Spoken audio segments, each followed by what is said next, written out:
تیرا دین کیا ہے؟ تو زندگی دین کسے کہتے ہیں؟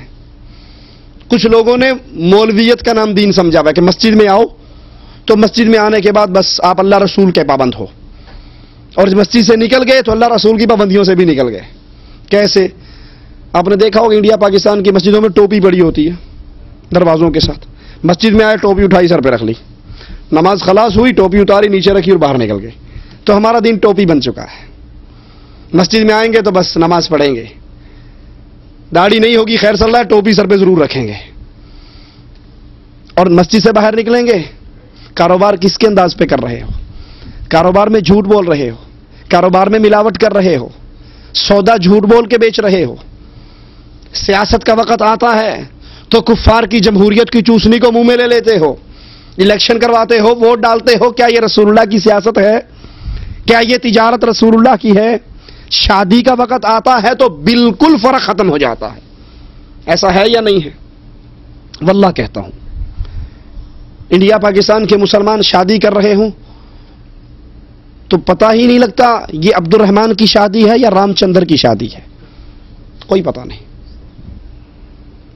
حقیقت کہہ رہا ہوں آپ کو، ہم کیسے مسلمان ہیں؟ ہم نے دین کی بعض چیزوں کو جو اچھی لگتی ہیں گلے لگا لیا ہے، اور جو بظاہر ہمیں کڑوا گھونٹ لگتا ہے اس کو چھوڑ دیتے ہیں۔ اچھا اللہ کے لیے بتاؤ، شادی پہ ڈھول بجانا، گانے بجانا، زنخوں کا ڈانس کروانا، یہ رسول اللہ کی سنت ہے یا ہندوؤں کا طریقہ ہے؟ آپ بتائیے اللہ کے لیے، یہ نبی کا طریقہ ہے؟ نہیں ہے۔ کیا نبی نے شادیاں نہیں کی؟ کیا نبی کے صحابہ نے شادیاں نہیں کی؟ کیا نبی صلی اللہ علیہ وسلم نے ڈھول پیٹا؟ نعوذ باللہ ثم نعوذ باللہ، نہیں پیٹا۔ جب میری اور آپ کی شادی پہ ڈھول بجتا ہے تو یہ کس کی سنت ادا ہو رہی ہے؟ یہودیوں کی، ہندوؤں کی، یا مسلمانوں کی؟ کہ اللہ کے نبی نے شادی پہ مہندی کی رسم کی، ابٹن کی رسم کی، دلہے کی جوتی چرائی، سالیاں بنٹھن کے آ کر دلہے کو دودھ پلایا،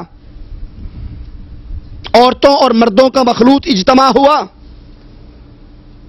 سارنگیوں والے آئے، چمٹے بجانے والے آئے، پیلا رنگ پھینکا گیا، یہ 500 بندے کی بارات آئی۔ کیا اللہ کے نبی سے فاطمہ کے گھر سے جہیز نکلا؟ یہ شادی کس کی ہو رہی ہے؟ اگر یہ شادی پر ڈھول ہے، گانے ہیں، باجے ہیں، تماشا ہے، مہندی کی رسم ہے، ابٹن کی رسم ہے، جوتی چورائی ہے، دروازہ پکڑنے کی رسم ہے، یہ رسمیں آپ کی شادی پر ہیں، تو یہ شادی محمد کے دین پر شادی نہیں ہو رہی، یہ ہندوؤں کے مذہب پر شادی ہو رہی ہے۔ ماں دینک، آپ کا دین کیا ہے؟ دین نماز روزے کا نام نہیں، معاف کرنا کہ حج کا سیزن آ گیا تو احرام پہن کے حج کر لو، لیکن پیسہ جو ہی ملے تو بینک کے اندر بیاج پہ رکھ دو۔ اجی کیا نماز تو پڑھتے ہیں نا، روزہ رکھتے ہیں، کیا کریں؟ یہ وہ دین ہے، یہ دنیا ہے۔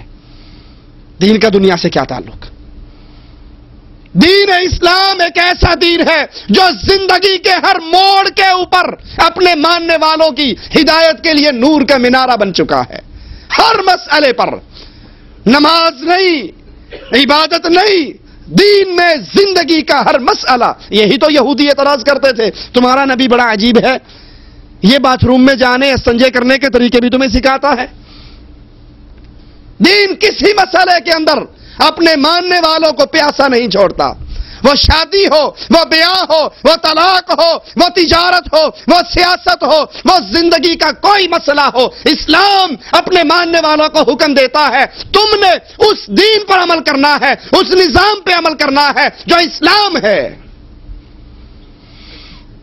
اور اسلام کیا ہے؟ اسلام کیسا دین ہے؟ اسلام دو چیزوں کا مرکب ہے، اللہ کا فرمان، محمد رسول اللہ کا ارشاد۔ تیسری چیز اسلام، اپنی بات سمیٹتا ہوں، یہ مثال دیکھیے آپ کو۔ خالص دودھ کب تک خالص رہتا ہے؟ جب تک وہ اسی کنڈیشن میں رہے جس میں بھینسوں کے تھنوں سے نکلا ہے۔ کوئی گویا دودھ والا یہ کہے، گوالا آپ سے کہے صاحب آپ نہیں جانتے میں اپنے دودھ کے اندر مکہ شریف سے لایا ہوا زمزم ملا کر بیچتا ہوں، کیا خیال ہے؟ آپ کہو گے بڑا اچھا کام کر رہا ہے یار، کہو گے چوٹی کا فراڈی ہے، لوگوں کو دھوکہ دے رہا ہے زمزم کے نام پہ۔ بے شک تو نے زمزم ملایا ہے، دودھ اصلی، دودھ تو 2 نمبر کر دیا نا، دودھ تو ملاوٹی کر دیا، نلکے کا پانی ڈالا یا زمزم کا پانی ڈالا، دودھ اصلی نہیں رہا۔ اصلی اسلام کیا ہے؟ قال اللہ وقال الرسول، بس اس کے آگے کچھ نہیں۔ اللہ نے یہ کہا، رسول اللہ نے یہ کہا، نہ تیسری ذات ہے، نہ تیسری بات ہے، نہ تیسرا کلام ہے۔ اور جب ہم اللہ رسول کے فرمان میں سیاست لیتے ہوئے یہودیوں کی ڈالیں گے، کاروبار کرتے ہوئے بنیوں کا ڈالیں گے، نکاح شادی ہندوؤں کی ڈالیں گے، تو کیا خیال ہے یہ دین اسلامی رہے گا؟ یہ دین خالص رہے گا؟ یہ دین ملاوٹی ہو جائے گا۔ اللہ کے لیے اس دین کو ملاوٹی نہ کیجیے۔ قبر میں سوال ہوگا، تمہارا دین کیا ہے؟ جس نے زندگی کے ہر مسئلے میں اسلام کو اوڑھنا بچھونا بنایا، ہر کام کرنے سے پہلے سوچا کہ اسلام کیا کہتا ہے۔ ہماری بڑے بھائی کی شادی ہوئی تو گھر کے اندر نہ کوئی گانا، نہ باجا، نہ ڈھول، نہ ڈھمکا، نہ صحرا، نہ ابٹن، کچھ بھی نہیں۔ پڑوسی ہمارے گھر آئے، کہنے لگے صاحب آج آپ کے گھر میں شادی ہے یا میت ہے؟ ڈولی اٹھ رہی ہے یا چارپائی اٹھ رہی ہے؟ کچھ بھی نہیں ہے۔ بلکہ جب ہمارے بھائی جا کر دلہن کے گھر بیٹھے، جہاں بیٹھنے والوں کا انتظام تھا، تو کچھ مانگنے والے آ گئے۔ اب پہلی صوفے کے اوپر ہم 5 بھائی، اور 5 ہی ایسے اللہ کی رحمت سے سارے بیٹھے ہوئے، سب نے اچھے کپڑے پہنے ہوئے۔ اب وہ آ کر کہتا ہے مانگنے والا، پیسے مانگتا ہے، تو میرے بھائی کے سالہ صاحب کہنے لگے کہ تم یہ بتاؤ دلہا کون سا ہے، تو جتنے کہو گے اتنے دے دوں گا۔